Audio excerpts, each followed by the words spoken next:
What if I told you there's a company that holds more financial power than some of the world's biggest governments? A company that influences everything from the food you eat to the tech you use, even the policies that shape our world.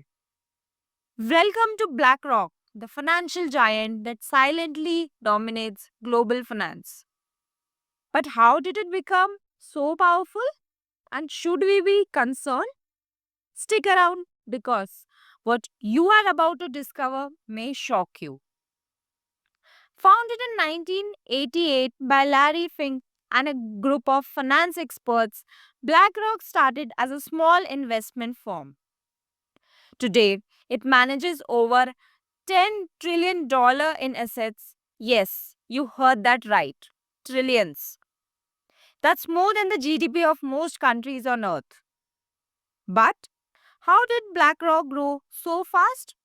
The answer lies in its innovative risk management technology, Aladdin. Aladdin isn't a magical genie, but it might as well be. It's a super powered AI system that tracks and analyzes over 21,000 portfolios worldwide, predicting risk and influencing investment decisions.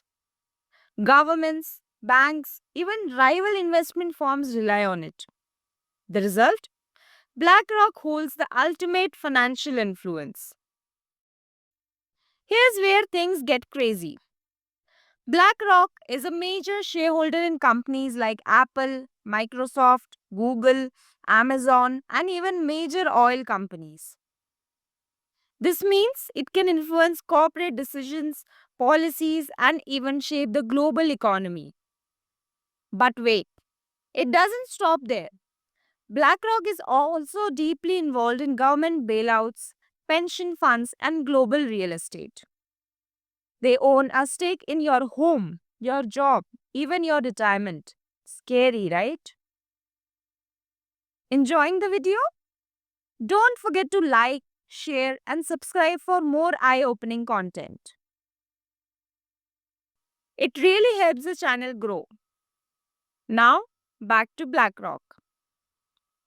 Did you know that BlackRock advisors work inside the US government? That's right. They are involved in managing bailouts during the 2008 financial crisis and even helped shape economic recovery policies during COVID 19. It is no wonder why some call BlackRock the fourth branch of government, an unelected entity with massive influence. But the question is this power being used for good or for control? BlackRock claims to push for sustainable investments and ESG policies, environmental, social, and governance. But critics argue that their investments in fossil fuels and controversial industries tell a different story. Some even believe BlackRock's power is a threat to democracy as it concentrates wealth and control into the hands of a few. What do you think? Let me know in the comments down below. At the end of the day, BlackRock isn't just an investment firm. It's a force shaping our world in ways most people do not even realize. Whether that's a good or a bad thing, well, that depends on who's really in control. One thing is for sure, understanding how finance giants like BlackRock operates is crucial in today's world. So, what is your take? Should we be concerned or is BlackRock just another business playing by the rules? Let us get the discussion going in the comments down below. If you have found this video eye-opening, make sure to subscribe and turn on notifications so you never miss an update. And if you want to dive deep into how financial power shapes our world, check out these videos right here. Thanks for watching and I'll see you in the next one.